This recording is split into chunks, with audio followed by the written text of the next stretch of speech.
Chers camarades combattants pour la souveraineté véritable des peuples africains, je vous salue. J'espère que vous allez bien. Partagez massivement la vidéo, partagez massivement cette vidéo. Vive le peuple de l'AES. Chers camarades, vive le peuple de l'AES. Aujourd'hui, pour la première fois, nous voyons un peuple africain qui prend son destin en main. Un peuple véritablement résilient. Un peuple qui montre enfin aux yeux du monde que l'Afrique n'a pas besoin d'un quelconque paternalisme. L'Afrique n'a pas besoin d'une quelconque aide humanitaire, comme ils ont l'habitude de le faire. L'Afrique n'a pas besoin de ça. L'Afrique est assez mature pour se développer elle-même. Les Africains sont assez futés pour pouvoir diriger eux-mêmes les nations. Parce que pendant longtemps, et jusqu'à présent même, dans certains États africains, l'ancienne puissance coloniale a toujours eu les rênes.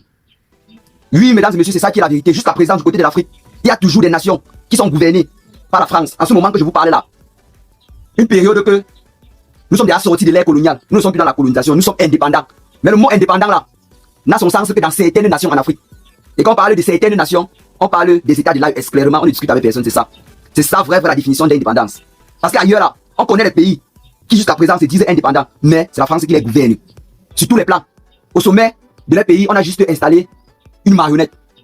Ils installent juste une marionnette à la tête de l'État pour servir le peuple. Et quand le peuple prend son destin en main, ça fait véritablement mal. Et ça ne doit que faire mal. C'est la raison pour laquelle je félicite grandement le peuple de l'AES pour ce nouveau geste. Chers camarades, chers combattants, nous sommes aujourd'hui le 28 juin 2026 et du côté de Bamako, nous avons les populations qui se sont rendues officiellement du côté où pourrait se trouver un certain bureau de l'ambassadeur pour l'expulser directement. Parce que celui-ci a reçu 72 heures pour quitter le territoire. Plusieurs personnes se posaient la question de savoir s'il y avait encore un ambassadeur du côté du Mali.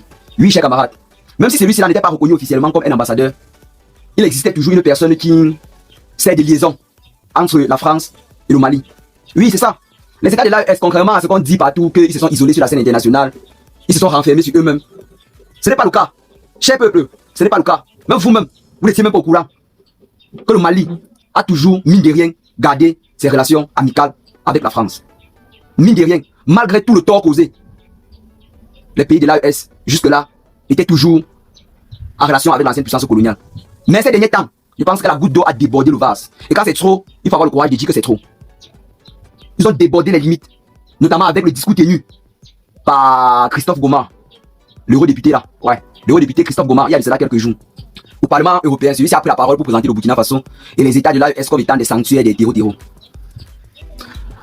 À l'écouter, nous nous posons la question de savoir si c'est du Burkina Faso que nous connaissons tous là qui parle, ou bien c'est un Burkina Faso qui existe que dans ses rêves, seulement dans ses pensées, parce que ça n'a rien à voir avec la réalité sur le terrain. Son discours est détaché de la réalité actuelle au Burkina Faso. C'est pour ça que plusieurs personnes ont un peu vu même cela comme si eux seraient en train de prédire les futures attaques, les déstabilisations contre nos États de l'AES. C'est un peu ça. Parce qu'en informant le peuple ainsi, c'est pour attaquer après. Vous dites que vous voyez non, on avait raison. Donc chers peuples combattants, tenons-nous sur nos gardes. Restons pieds fermes et attendons-les. Parce qu'on sait qu'ils vont venir. Nous les avons chassés, mais ils ne sont pas partis. Parce que actuellement, l'Afrique représente le poumon de l'économie de l'ancienne puissance coloniale. Si aujourd'hui, si quelqu'un peut encore nier ce fait, c'est que c'est un hypocrite. Mais en tant que poumon, on devrait être entretenu comme tel. Mais non. Nous nous sommes rendus compte que nous ne sommes que les réservoirs. Et l'Afrique n'est pas un réservoir, mesdames et messieurs. L'Afrique est un État souverain. Les États africains sont souverains. Les pays de l'AES sont souverains. Et ont demandé que cesse ce rapport de dominance, de domination. C'est tout ce que l'AES demande. Qu'arrêter avec ce rapport de domination. Si nous pouvons nous traiter à égal avec le respect, ça marche. Mais si vous voulez nous imposer quelque chose, c'est terminé. Les Africains n'acceptent plus ça. Et c'est en ça que réside le véritable développement, camarades combattants. C'est en ça que réside la véritable grandeur. Pas comme certaines nations qui aujourd'hui se vantent. Parce qu'ils ont construit un pont, construit un goudron. Et se disaient être développés, en fait. Ceux-là n'ont pas saisi le sens du développement. Aucun développement n'est possible sans la souveraineté. Oui, camarades combattants, c'est ça qui est la vérité. Même si votre pays rayonne même comme Paris là, hein, et que vous n'êtes pas souverain, ça ne sert à rien. Ça serait un développement dans le vide. Un développement sans dignité. À quoi ça ressemble? C'est ça qui devait toujours faire en sorte qu'on devait voir les Africains comme des êtres secondaires, comme des êtres vulnérables. Ceux-là dont on a défini le bien-être comme nécessitant forcément une intervention étrangère. C'est comme ça. C'est comme ça qu'ils ont toujours eu à voir l'Afrique. Comme ces territoires indigènes qu'il faut conscientiser. Sommes-nous indigènes? Quelle est la question? Lorsque l'on observe plusieurs Africains aujourd'hui qui font avancer le monde dans tous les domaines, en parlant de l'ancienne puissance coloniale là, ils sont au mondial. Ils sont en train de jouer le mondial. Ils sont en train de jouer le mondial actuellement, c'est là. Vous connaissez là ce qu'il avait dit. Quand vous voyez l'équipe là, Ce sont les qui? Quand vous voyez leur équipe là, ce sont les qui? Et c'est nous qu'on doit traiter d'être inférieurs. Respectez-nous, hein. Respectez-nous. Ne pensez pas qu'avec vos discours, même si vous avez pu nous bénir pendant longtemps, sachez qu'aujourd'hui, les Africains, la jeunesse africaine là, est réveillée.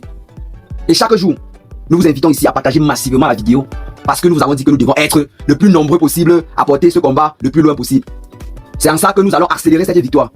Qui ne veut pas bien vivre? Qui ne veut pas être heureux? Qui ne veut pas être heureux dans sa vie?